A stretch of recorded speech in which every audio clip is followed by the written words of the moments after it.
Hey guys, welcome back to another episode of Mod Mondays. I know I haven't done one of these episodes in a long time, hoping to jumpstart it back up again. And if you're new here, this is essentially where I talk about the state of Modern and essentially what I'm playing with my deck, with new tech cards and how they perform in the meta and what I think about it. Um, yeah, so if you didn't know, I primarily play blue-white control, or also known as W or UWX, X being any other third color, could be red, could be green, or black. So Esper, Bant, or Jeskai. With this current iteration of my deck, I've been mostly playing with just blue white and with sometimes a splash of red or black, but no longer really truly an Esper deck. Namely because we, as blue white, have gotten quite a lot of new tools to handle the meta, and black hasn't really added all that much to the deck, save for a bit of graveyard hate and non-targeting removal, such as Children's Edict, where you can sacrifice a creature. Um, it might be relevant against something that has indestructible or ward. But yeah, for now, with the way the current meta looks like, you don't really need that as much. And we're moving away from more low end, low to the ground type decks, and more towards the higher mana count, where the higher top end, I would say, where people are casting bigger spells and combos, and less of like Scam and Grixis, Death Shadow, and Murktide. So we're moving away less of that, namely because Yawgmoth is also very dominant right now. So that Yawgmoth kind of keeps those uh, cheap creature decks in check. So if you got like Ragged Van, you got um, DRC, those will get pinged down by Yawgmoth or get pinged down by Bowmaster. So those typical decks have not really been all that great, even though Fury has been banned.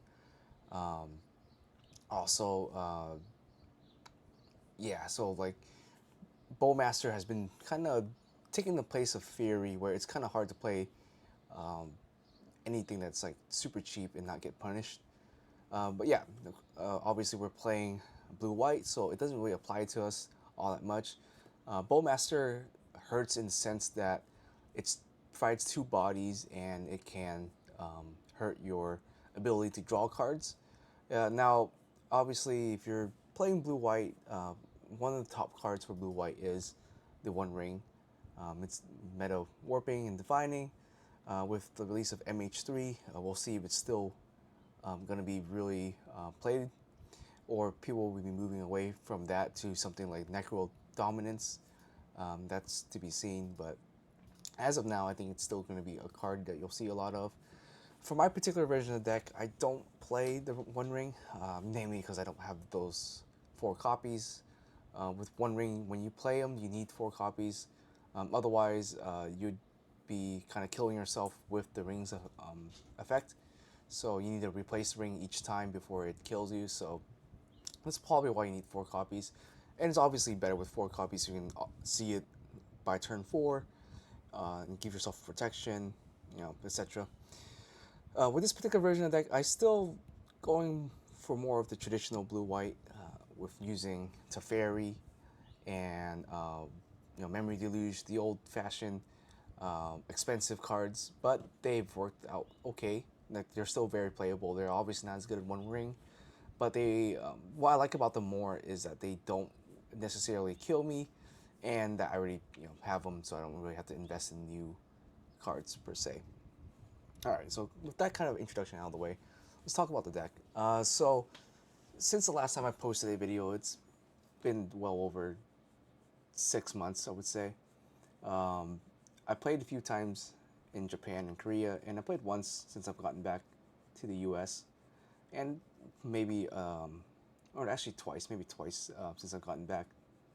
So results-wise, I've done okay with it. I think most of the events I've gone to, it's been 3 rounds, and Usually I went undefeated or I went 2-1. So I would say that's pretty decent. That's at least a 60 to 75% win rate, somewhere around there. So it's not too bad. And I played against generally pretty decent top tier decks. Maybe one or two decks where it's a little combo deck or some sort of homebrew where obviously they're going to have a really bad matchup against control. Um, but I want to focus on the most recent event I went to. And that one's back here in LA.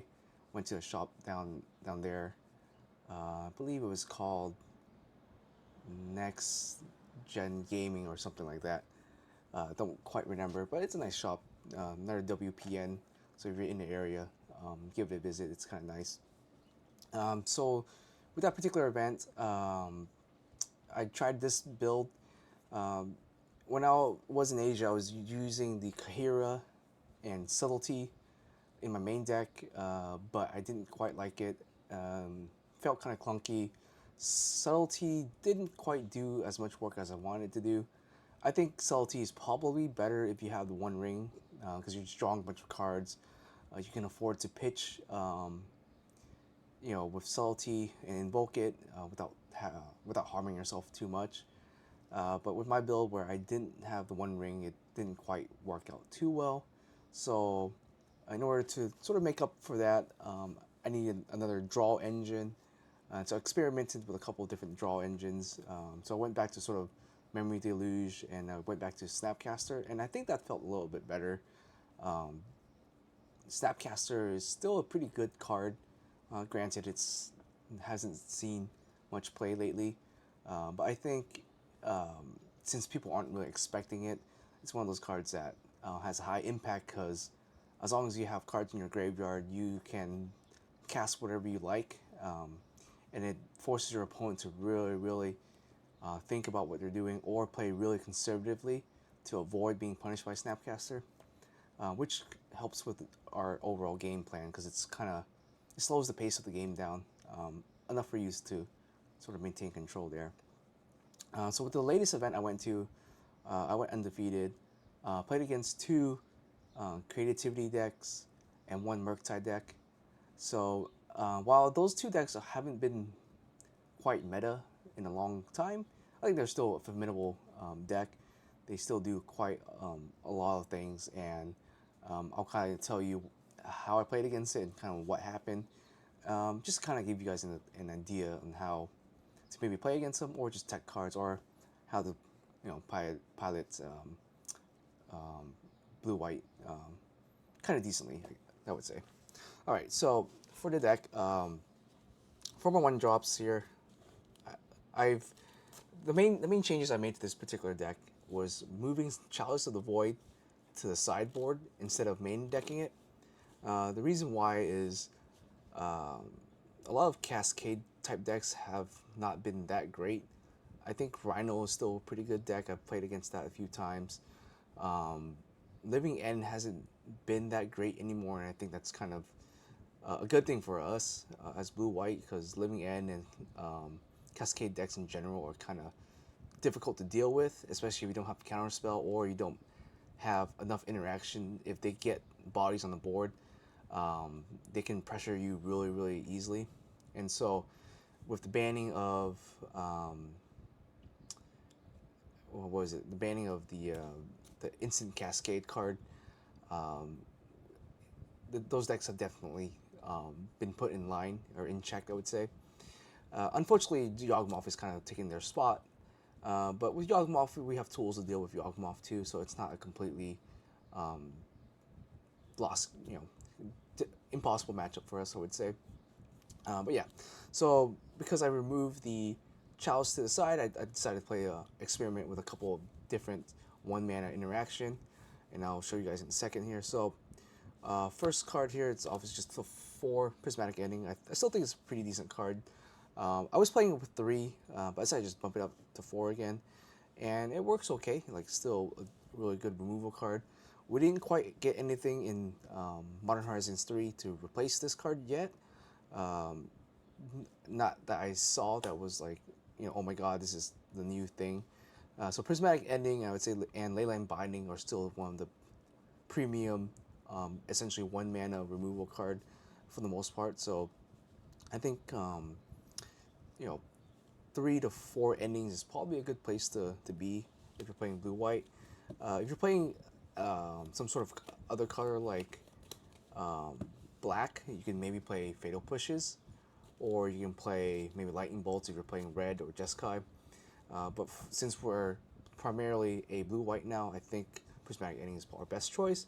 Secondary choice would be maybe March of the Otherworldly Light. I've tested that with a few times. It works okay. I think that card is not as good anymore, mainly because of the new cards that is coming out or is out. Shatter the Skies, or sorry, not Shatter the Skies, Wrath of the Skies. I think that's a pretty good card. Also, before we continue, I want to note that this deck is going to change in the next week or so because I did get a couple of new cards. I just haven't received it in the mail yet. So for now, I'm just going to show you what I played this weekend, and then I'll talk about the new cards that I'm going to be adding to the deck and what changes I'm going to be making real quick. So, all right. Then we have 2 Spell Pierce here. Surprisingly, this card put in a lot of work, especially with against creativity and even the Murktide deck.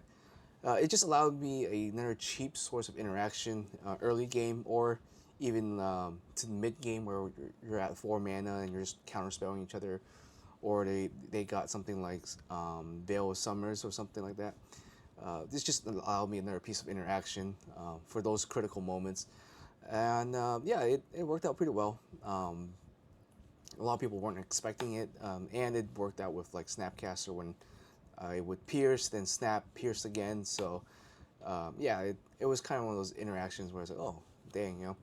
Now, the other choices of the 1 mana counter spells you could play would be Spell Snare, or maybe what is that card called? Um, Cold Signs of Memory, or Stern Scolding. But unfortunately, I don't think Stern is quite there in terms, like we already have enough removal, so I don't think you really need to stop creatures as much. The spells are a little bit more important. That's where spells we lose to spells more than we lose to creatures sometimes. So I want to keep myself with a little bit more protection against certain spells. Um, so yeah, so we got the spell pierces instead of any of the other 1 drops. Now, Cold Sign of Memory is interesting. I don't think I'll be main decking that yet. Haven't played against enough artifacts or Eldrazi or Tron yet, so we'll see. I definitely gonna side that, and I'll talk about that in later part of the video here. As I mentioned, I'm playing 2 Snapcasters. I think 2 has been a pretty decent number. So with 2, you will not really brick on them too much. You can always at least have 1 in your hand, just kind of keep it there. When I was playing 3 or 4, obviously there's times where you just draw too many copies and you have your graveyard's not set up, or they're removing your graveyard. That kind of sucks. So I think 2 copies has been pretty good, and I've liked that too. So unless you're playing like a focus deck that's using Anchor or something like that, like the Izzet decks where you require a wizard, I think 2 has been working out pretty well for me. And then obviously for the rest of the spells, we have 4 counter spells. That's typical here. Now this card here is a mixed bag, right? Now since the meta shift a little bit, 3 mana to counter spell or draw cards is not that great anymore. So Archmage Charms has seen better days, but I still like the card. Still put in a lot of work, I think, during the weekends and other times that I played it. Just stealing things at 1 mana is really nice, and just being able to draw cards is nice. Obviously, you gotta be a little bit careful if you're playing against black. You don't want to just be activating this at the end of their turn and then getting hit with a Bowmaster. So be careful with that. Otherwise, still a pretty serviceable card for our deck. And it works pretty well when you're out of gas and you just got like Snapcaster, Archmage Charm in your graveyard just to draw 2, and that still works out pretty well. Triple Teferi here. No, there's an argument to cut this down to two, but I've always liked three. Once I've resolved and able to stick the Teferi on the board, I've noticed a huge shift in tempo. Becomes heavily favored towards me in winning the games. If my opponents couldn't just interact with any of my counter spells, couldn't um, do anything to surprise me. So I can, with Teferis, half the time I'm able to like tap out safely to cast my more expensive spells. Just in general, it's just nice protection. It's obviously not as good against like Yawgmoth, because they got like a bunch of small creatures and things like that. Still pretty decent against Affinity and Sagas. Still decent against just slapping on the board is still really really good. Just turning off any ability for opponents to flash anything in. Still pretty strong static ability. And then we have two verdicts. This I might cut down later. But verdicts, when I did see them, it was still pretty good. I cast it a few times, especially when my opponent had Archon on the field. At one point, he had double Archon on the field. And I was able to wipe both and still win the game.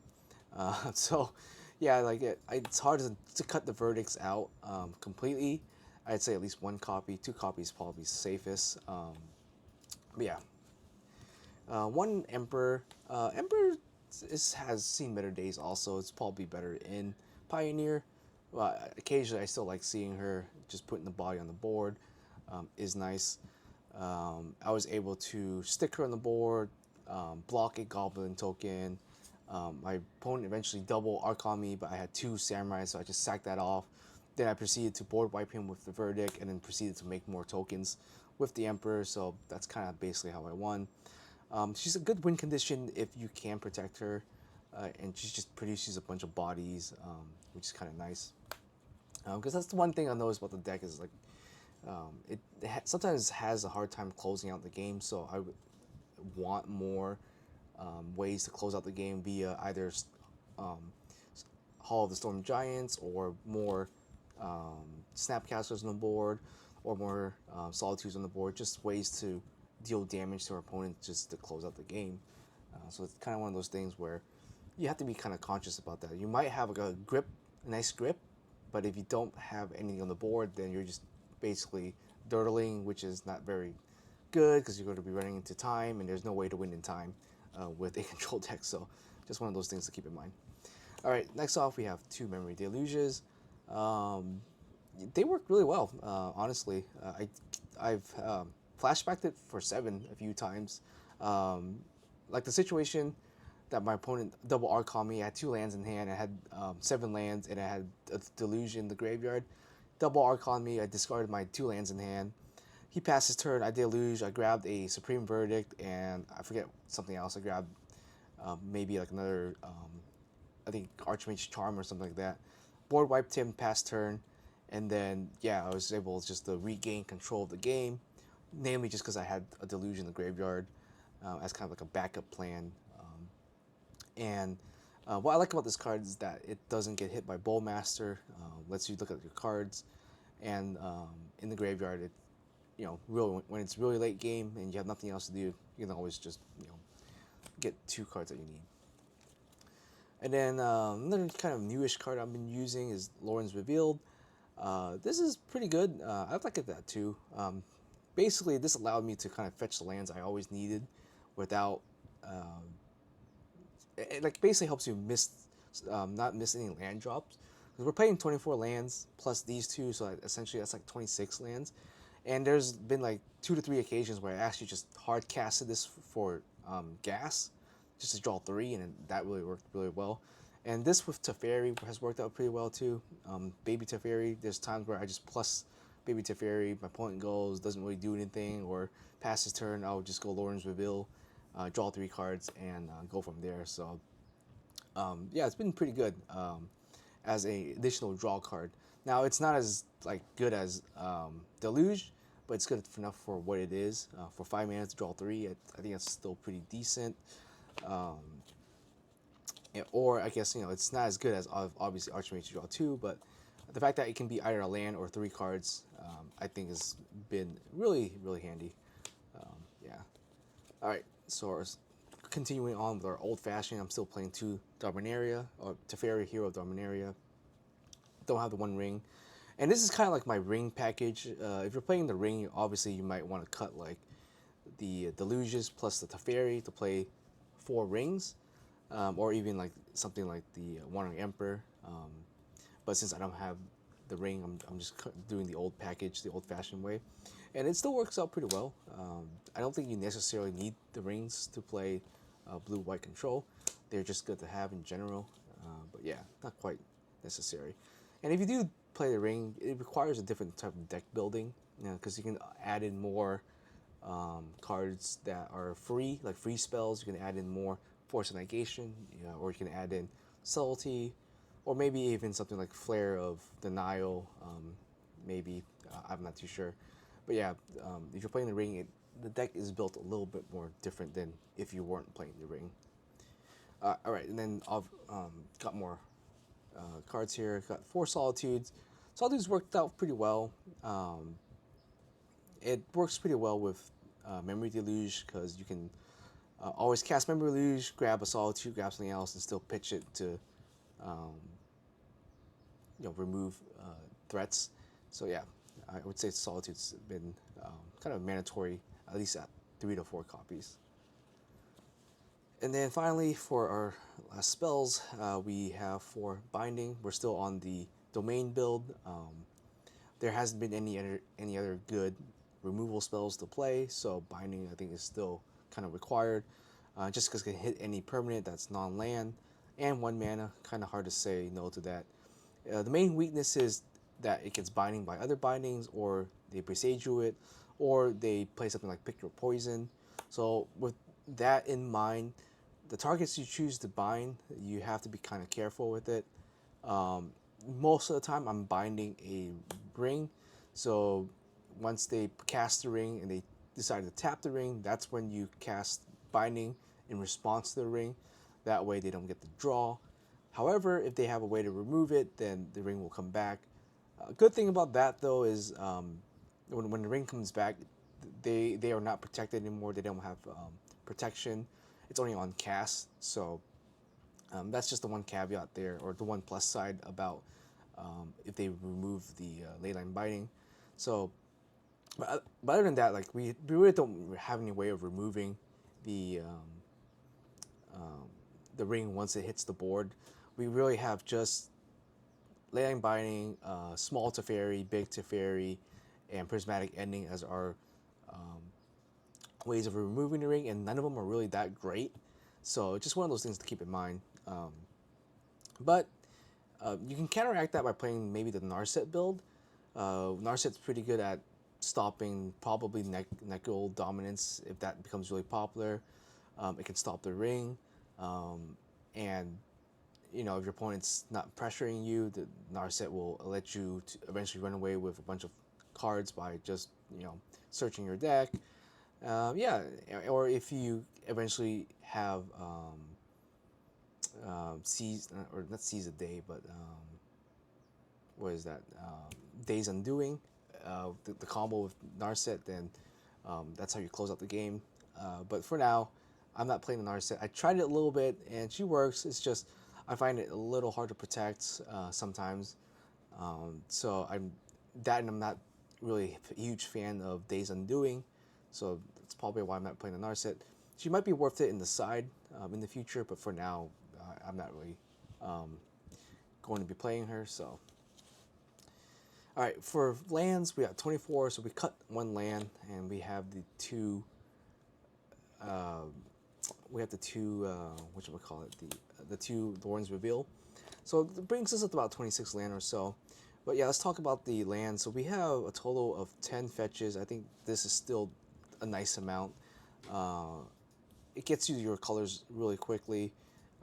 Allows you to, fetch whatever you need. Especially if we're playing the domain build, you really want to see your trinomes really early in the game rather than drawing them.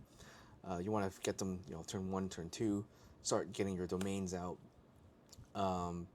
And yeah, so I think 10 fetches, 10 to 9 fetches is probably the way to go in the domain build. If you're playing non-domain, you can probably go with 8 fetches. It's probably fine. But with domain, you really want to see those trinomes as soon as possible. So 10 fetches is probably the way to go, if not more. I think 10 fetches plus the 2 Lords reveal is good enough to get you your domain pretty quickly. And at least from my experience, that's been pretty good. You could also play preordain to kind of dig through your deck, but I didn't really like the idea of playing more cards that would run into Bowmasters with. And then I don't like spending 1 mana doing the digging, just because I need my mana open most of the time during my opponent's turn. So I decided not to play Preordain. Granted, Preordain is pretty good with Snapcaster. I just didn't really feel like that was the build I wanted to go with. If I wanted to do something like that, I'd probably go with Op or Consider, since I think I like playing the the cantrips at instant speed rather than sorcery speed. So that's just something to keep in mind there. But yeah. Alright, so we have 11 fetchables. Playing triple trinomes. You got the Bant, Esper, and what is it? Forgot. Ketria, forgot the name of this color. Sorry, guys. Yeah, so Bant and Esper and that. So, what it can be any color combination you want. Previously, I was playing more Esper, so I always wanted to fetch Raffine's Tower as my first fetch land, and then secondary, I wanted to get Ketria, which would give me domain by turn 2. So hence why I have this.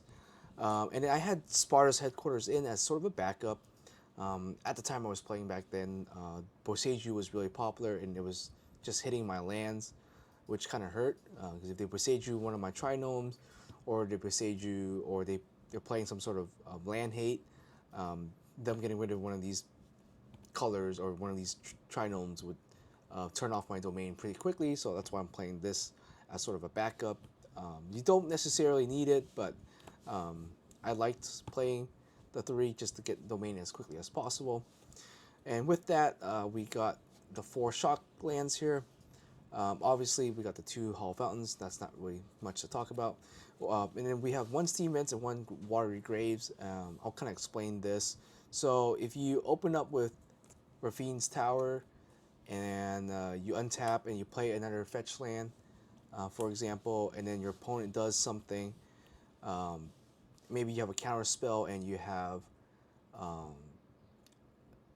you have a counter spell and Leyland's Binding. If you can't get to Ketria Trinome, you can always fetch this for a Steam Vent, counter their card, and then this will still give you at least 4 land types to at least reduce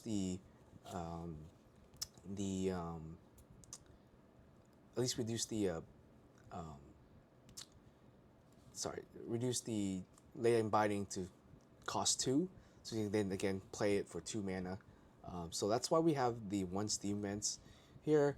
And then Watery Graves is kind of just like like Sparta's Headquarters, just another backup, because sometimes they'll get rid of this, and then I'm down to just the 4 colors, not really able to get domain down to 1. So with something like Ketria plus maybe a Hollow Fountains plus a Watery Graves, that will give me domain if they somehow get rid of Raffine's Tower via either milling maybe or destroying it with Boseiju.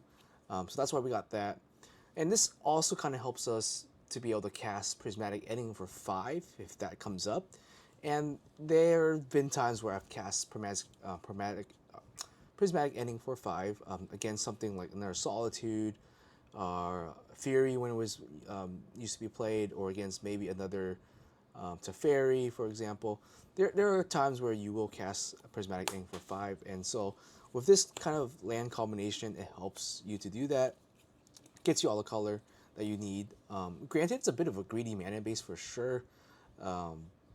We are definitely weak to Blood Moon, so that's one thing you want to keep in mind when you're building this type of mana base, is that if they side in Blood Moon, or nowadays they're siding in Harbinger of the Sea. I don't really see anyone really siding in Harbinger of the Sea against us. It's not the end of the world if they do. Now we have ways of getting rid of Harbinger of the Sea via Solitude and things like that, so I'm not too scared of that. Or even Magnus the Moon, we're not really too scared of Magnus the Moon.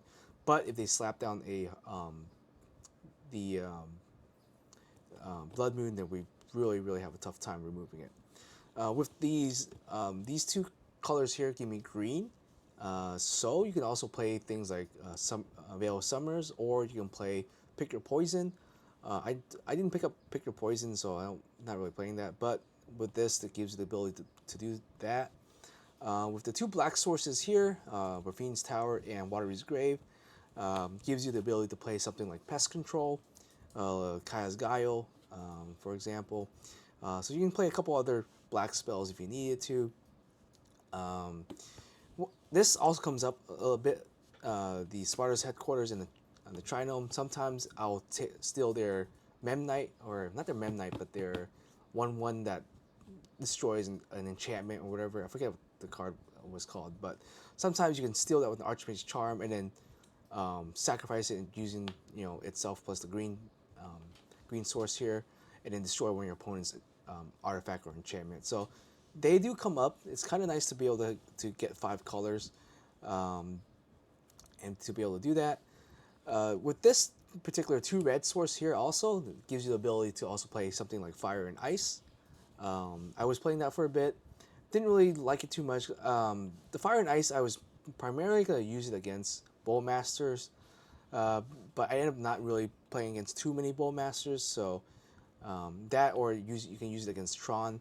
But I figured, like, Fire and Ice, I just didn't really know. Without enough practice with Fire and Ice, I couldn't really effectively use its tap ability as much as I wanted to. So I eventually just took out Fire and Ice altogether. Alright, and then for the rest of the mana base here, just your 4 basic lands here. You could bump Plains to 2. If you cut out the Archmage's Charms, you can definitely do that. Play 2 Plains, which will help with Blood Moon. I think the 3 islands is kind of necessary, especially there's times where you can't afford to shock yourself, so you go fetch. Because basically all of our fetch land will fetch an island, so you can always, hit yourself for 1 and get an island. That way you don't ping yourself too much or take too much damage from your lands. So triple island and then 1 plane. You can also fetch this off, or cycle your Lord's Revealed and get a island if you can just play it immediately, and not take the damage from the shock land. So that's the ability to do that. Kind of nice. And finally, we just got the utility lands. We got the Hall of Storm Giants. This is just to close out the game. If you got nothing else to do, just keep swinging for 7 each time. Or if your opponent's low enough, they got 5 life, etc. Swinging with the Hall, close out the game. And that's the only mainland I really play. You can play Anchorage, or you can play Celestial Colonnade. I find that Hall just kind of does the job better because it just does 7 damage if they have nothing to block with, and that's kind of nice. So that's why we're sticking with the Hall here. I don't really think the ward really matters that much. By the time you get 7 lands, your opponent should have about the same, if not more. So, and then 2 Mystic Gates. I think this is correct too, because we do have a bunch of just mono blue sources. So we have like 1, 2, 3, 4, 5, 6, 7. 7 like mono blue sources here, and there are times where we need double white to cast, like maybe Solitude or the Emperor, and so we need our filter land. So that's why we're playing 2 gates here.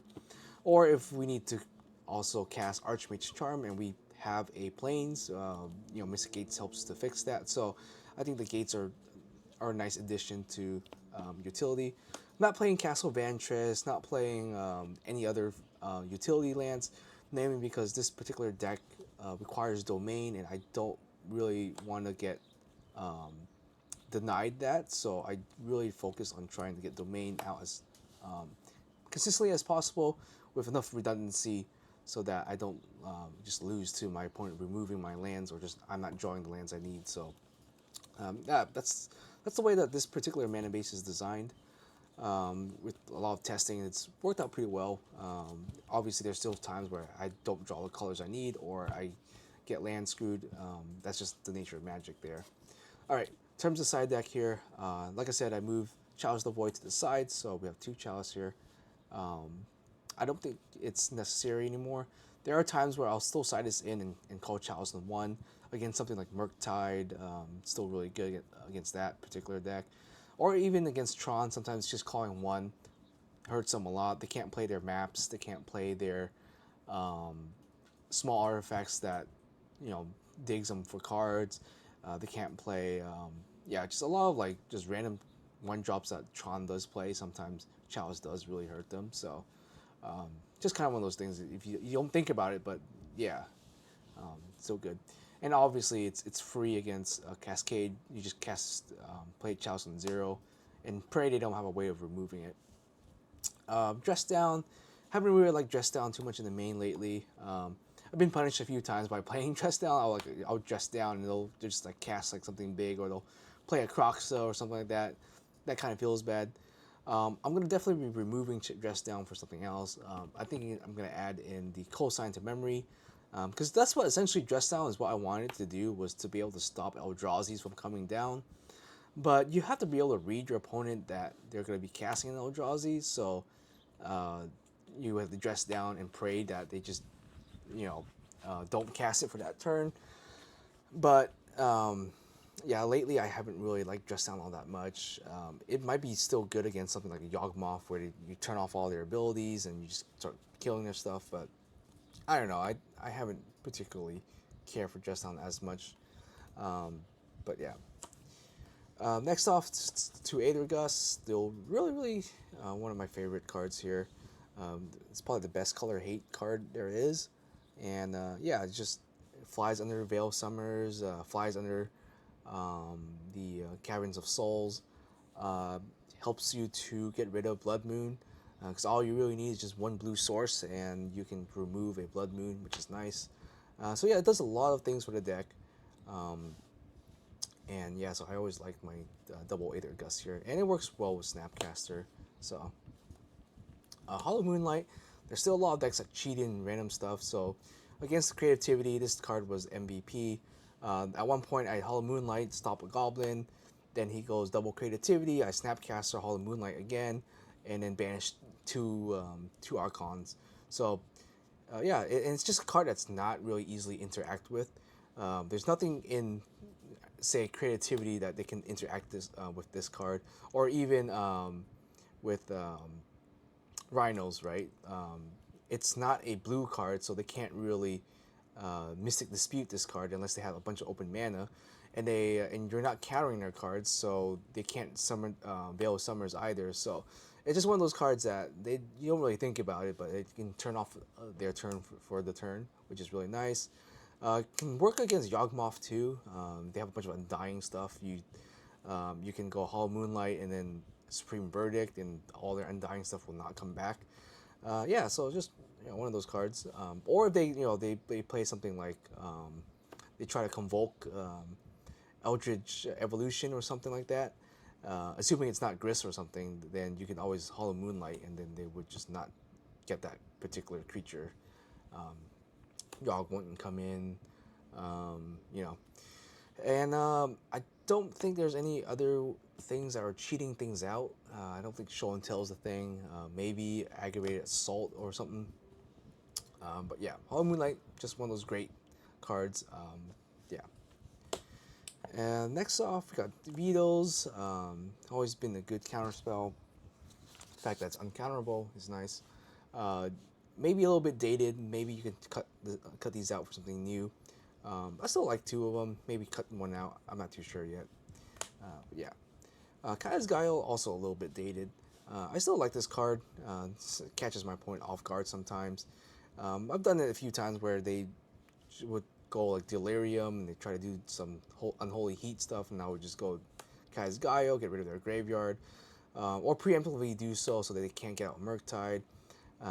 It's just a nice utility card. Or if you're playing against Burn, sometimes the healing 4 life is really relevant, and that has come up a few times. So I've always liked this card. It's probably one of my favorite Orzhov cards. You could also replace this with something like pest control or something like that. But I think the different molds and being able to intertwine for all of it is kind of nice. And then finally we have temporary lockdown and salty. Salty is just self-explanatory. Temporary lockdown, I'm definitely gonna be cutting. This is not gonna be in my deck anymore. I'm gonna be cutting this for Wrath of the Skies once that comes out. So the main cards that I picked up that hasn't come yet is Cosign to Memory and Wrath of the Skies. I think I'm going to try out two Wraths, one in the main deck and one in the side. It seems like a really good prismatic ending in terms of it being able to wipe out multiple things. So it can hit Urza Sagas, it can hit some artifact lands that don't have indestructible. It can hit potentially some enchantments, maybe, because we don't really have any ways of removing enchantments per se, other than with the prismatic ending and binding. Yeah, so I think it's an interesting card, and oftentimes you'll be casting it for 3 mana anyways. So it kind of the same as Lockdown. Maybe you'll be casting it for 2 mana, and hitting or sorry, 4 mana and hitting anything 2 and lower. But I think it's a super relevant card. It seems like it's good. Its only con that is that it doesn't exile them; it destroys them. So if they have death triggers, then that might be kind of eh. So against something like Yawgmoth, if they have Undying, they'll come back.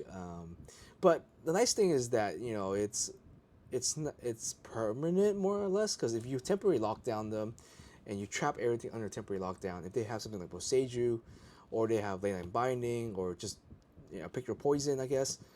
They kill this thing and all their stuff comes back, so it kind of undoes all of your removal. So that's the only thing I don't like about lockdown and maybe Leyline Binding, is that it's not permanent removal; it's just temporary, for obvious reason. And so with Wrath of the Skies, hopefully that's more of a permanent thing. And I think for the most of the things that we're going to be killing, it won't matter. Against Natu, all their mana dorks, it's nice to be able to just wipe out all the mana dorks without them drawing a bunch of cards. That's also another thing that we need to consider going forward in the meta. I haven't played against any of those decks yet, so I don't know if how well it's going to work against them. Hopefully it works really well.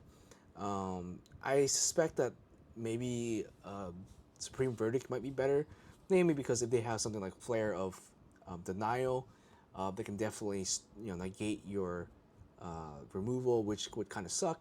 So just be careful with that. But I haven't seen enough of those particular decks yet to know what they're running and if it's going to be good or not. I imagine Wrath of the Sky still be pretty decent against Yawgmoth. You can still hit their cauldrons, the Witch's Cauldron, I think it's what it's called. You can still hit some of their other creatures, their mana dorks, all that jazz for basically 3 mana. I think that's pretty good. The other contender would be Pest Control. Now, Pest Control, the only thing I don't like about Pest Control is that it doesn't really hit lands. I would like it to hit lands. Unironically, I think that's one thing the Wrath of the Sky that does better than Pest Control is its ability to hit land. Also, that it's double white, and we're most likely gonna have double white. Pest Control is Orzhov, so unless you're playing my version or something that has domain like how I am, it's almost impossible to use that card for most typical blue-white control. Where Wrath of the Skies, I think, is your blue-white, so your double white is relatively easy, versus Pest Control, you need to focus more on like the Esper side of it in order to consistently get Pest Control off. Pest Control is a bit better in the sense that it's cheaper. It's 2 mana versus 3 mana. Now you can obviously cast the Wrath of the Skies for 2 mana if you wanted to. If you want to hit like the Urza Saga tokens, you want to hit Urza lands, you can definitely do that. But I think the ability for you to spend as much mana as you want to put into the Wrath of the Skies is nice. It's very it's got good utility there. So I think that's a little bit better against most other matchups than um, Pest Control has. So now if Pest Control, I think Exile, I think that'd be even better, but I don't think it does that. I think it still destroys. So not as good. They're about on equal like terms, like, or equal like playing field. Um, just my choice to play Wrath of the Skies rather than Pest Control. And I think Wrath of the Skies lost a lot cheaper. I think Pest Control is also being used right now in Standard, so Standard and maybe Pioneer. And so you're competing with like other people trying to get that particular card. If you're playing strictly Modern only, then I think Wrath of the Skies is probably a better pickup. Right now, you can get like a nice Gucci copy for like $6, not too expensive, or you can get like a basic copy for like $2. So I think it's a good pickup. It's probably gonna be seeing use in like something like Commander 2 if you're playing white, just being able to exile with energy, or if your deck has a lot of energy mechanics, then that's also really good too because then you can like pay a bunch of mana, save up a bunch of energy, and maybe only use a couple of energy to board wipe or something like that. So you can always like invest in the energy using Wrath of the Skies, which is kind of unique in that sense. So yeah, I think that's something to watch out for. You also have something like Meltdown. If you're playing more of a Jeskai build, you can also play Meltdown. Problem with Meltdown is it only hits the artifact, I suppose, which is kind of, depending on how your meta is, it can still hurt Affinity. It can still hurt, I guess Hammer. If Hammer was still a popular deck, I think Hammer is not that popular anymore, namely because there's just better aggro decks out there. And I think in a small sense, Bowmaster kind of keeps that deck in check sometimes. Same thing with Yawgmoth. It's a miserable matchup, I know, for Hammer decks to play against Yawgmoth. They're just losing all their creatures before they can equip anything. And Bowmaster just pinging things down kind of hurts that deck. So I think definitely the Wrath of the Skies is kind of a nice go-to board wipe, pseudo board wipe, because it hits most of the permanents on the board. And obviously, it doesn't hit Planeswalkers. It doesn't hit. Let's see. Yeah, just nailing Planeswalker is the only other permanent type I can think of that dodges the Wrath of the Skies. Um, yeah, but with Planeswalkers, that's to be expected. Same thing with Farewell. You could also play Farewell, but I think for 6 mana, like it's yeah, I don't think you want to spend 6 mana on just board wiping a couple like 1 or 2 mana permanent. So I think overall, Wrath of the Sky just does the job better for a cheaper rate most of the time. But yeah, like Meltdown is also cheap too. Like you can go Meltdown for 1 mana, and you can still wipe anything CMC 0 and lower. But that only really works against like tokens. So yeah, I think the better of the like 3 or 4 wipes is going to be Wrath of the Skies. All right, I think that's all that we really have to talk about here. We could talk about Tamiyo too. Tamiyo, I've seen being used in wizard builds. She hasn't made it as big of an impact as I've seen so far, at least playing on Magic Arena, because she's on there and I played a few games where I see her. But she hasn't really made it as a huge impact quite yet. But it's a couple modern challenges have been playing her, so we'll see how that turns out. Um, any other good uh, thing to talk about? Maybe the Memento Henge, I think is our new check land that we have. I think it seems like a good card. It's basically like a search of a Sconsta, but only searches for historic cards. So that means I think any artifact, legendary spells, legendary permanents. I think maybe I forget what else it searches for, but it doesn't seem bad. But if you're playing Domain, I don't think you can really use it, namely because it doesn't give you any land types, and it's a check land. So I don't know. I don't think Monumental Henge is going to be really used. It definitely seems like more of a EDH card at the moment, at least. It might be able to be used like mono white decks, like Hammer and whatnot. But for our particular purpose of our mana base right now, can't really use that. The blue lands have been pretty whatever's too. Like all the flip lands, the modal two face lands, they all seem pretty good. If you have nothing else to do, you can always you know cast it. So cards like let me look it up real quick. Cards like the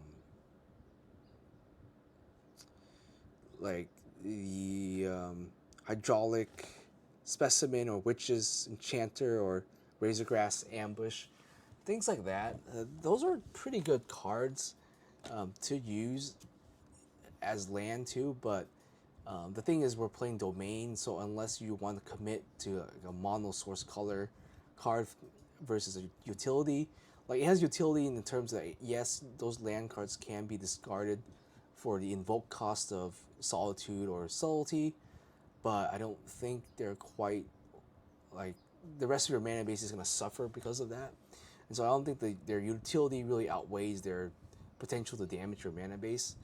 And so with my particular deck, how I focus on making sure I have the right mana and the right colors at the right time, I am not really going to be playing those particular modal face land cards.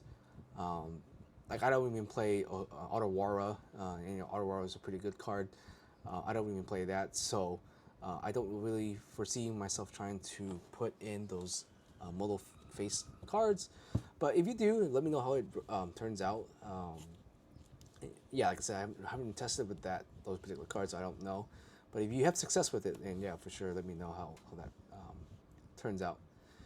And I think that's really it. So I'll make another update to the deck in the week or so once I get the new cards in. I might try playing either this week or next week and then giving you guys a bit of an update on that. But yeah, that's basically it. So hopefully, I know this video is quite long now, but if you like listening or if you learned something, just let me know. If not, then yeah, no worries. And that's all I got for you guys. I'll see you guys next time.